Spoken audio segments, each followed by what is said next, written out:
نہ کہ ریلیکسیشن. ہاں کبھی کبھی ٹھیک ہے, علی بن ابی طالب نے بھی کہا کہ ریلیکسیشن کے مومنٹس لائف میں ہونے چاہیے, لیکن ناٹ آلویز. اور آپ کو یہ بات صحیح طرح تب سمجھ آئے گی جب آپ امیجن کریں گے یا قبرستان وزٹ کریں گے اور مسلمانوں کی قبروں کو دیکھیں گے, and you will realize that Muslims in their graves when they see the realities of the akhirah. اور جب وہ ملائکہ کو دیکھ لیتے ہیں اور جب وہ اپنی قبر میں ہیں اور اصل گھر میں پہنچ چکے ہیں, they are wishing, they wish کہ ہمارے نام پہ کاش کوئی صدقہ دے دے, کاش ہمارے نام پہ کوئی آرفنیج بنا دے, کاش ہمارے نام پہ کوئی کنواں کھدوا دے, کوئی اچھا کام کر جائے جو ہمیں آج ادھر بینیفٹ پہنچا دے. they are wishing in their graves right now کہ ہم اب اٹھ کے کام کریں یا ہمارے لیے کوئی کام کروا دے, ہم اتنی ایفرٹ نہیں ڈال کے آ گئے.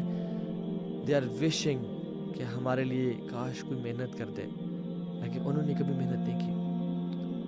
آپ اللہ کے نبی کے صحابہ کو دیکھیں, سبحان اللہ, میں کبار صحابہ کی بات یعنی نہیں کر رہا کہ جو عرصے سے دین پہ تھے, نہیں, میں ان صحابہ کی آپ کو ایگزامپل دیتا ہوں کہ the moment they accepted Islam they wanted to do something for their آخرہ and their world and their deen, their vision and mission. ثمامہ بن عسال رضی اللہ تعالی عنہ, یہ پہلے کافر تھے اور پھر جب مسلمان ہوئے اور ایک طرح سے سردار تھے, جیسے ہی اسلام قبول کیا تو کہا یا رسول اللہ مجھے اپنے لوگوں کے پاس بھیجیں, I want to give them a vision, میں دین کا کام کرنا چاہتا ہوں. تو فیل بن عمر الدوسی رضی اللہ عنہ جیسے ہی اسلام قبول کیا تو یا رسول اللہ مجھے اپنے قبیلہ دوس کے پاس بھیجیں, میں ان کو دین کی دعوت دینا چاہتا ہوں اور میں ان کو بتانا چاہتا ہوں کہ الٹیمیٹ ریالٹی کیا ہے. عمیر ابن وہب, یا رسول اللہ جیسے اسلام قبول کیا اور کہا اشہد ان لا الہ الا اللہ واشہد انک رسول اللہ, یا رسول اللہ مجھے مکہ بھیجیں, میں جا کے اسلام کی دعوت دینا چاہتا ہوں. ایکٹیوزم, فوراً سے انہوں نے کہا کہ we want to do something big and make a strategy for our آخرہ. بٹ اکثر لوگ اس بارے میں سوچتے نہیں ہیں, اور جو سوچ لیتے ہیں میرا یہ بات ان سے ہے. شیطان comes to us and says کہ you are an average Muslim, you are just a normal Muslim, so live a normal life, don't be something big, live to eat and eat to live, live to work and work to live. And he comes and says to you کہ یار تم کوئی فن خانہ بنو, یعنی کچھ کرنے والے نہ بنو, بس نارمل لائف گزارو. And he gives us 3 excuses. Number 1, you have no talents, you have no skills, you don't have qualities, you don't possess that great qualities جو کہ high achiever اور A producers جن کے پاس ہوتی ہے.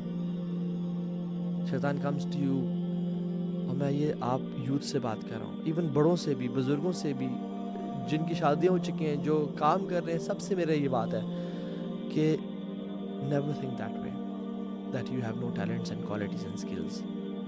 ابو معاذ الرازی رحمہ اللہ کہتے ہیں ویل لمن کان ہدہد خیر منہ, ایسے مت بننا کہ جسے ہدہد بہتر بن جائے, ایسے انسان مت بننا کہ جسے ہدہد آگے نمبر لے جائے. اور یہ کس کی طرف اشارہ کر رہے ہیں؟ سورہ نمل میں جو ہدہد کا واقعہ سلیمان علیہ السلام کے ساتھ. اور ہدہد کیا کہتا ہے؟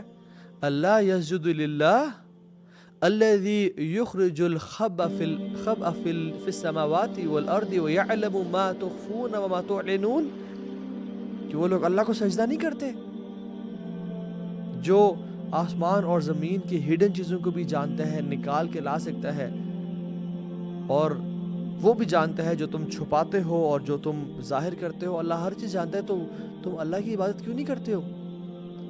اور جب سلیمان علیہ السلام نے سب کی اٹینڈنس لی تو ہدہد مسنگ تھا, اور کہا کہ اگر یہ ویلڈ ایکسکیوز کے ساتھ نہ آیا تو ول ٹارچر ہم اور کل ہم. اور سبحان اللہ, ایک ہدہد ایک قوم کی ہدایت اور ان کو اسلام قبول کرنے کا ذریعہ بن گیا.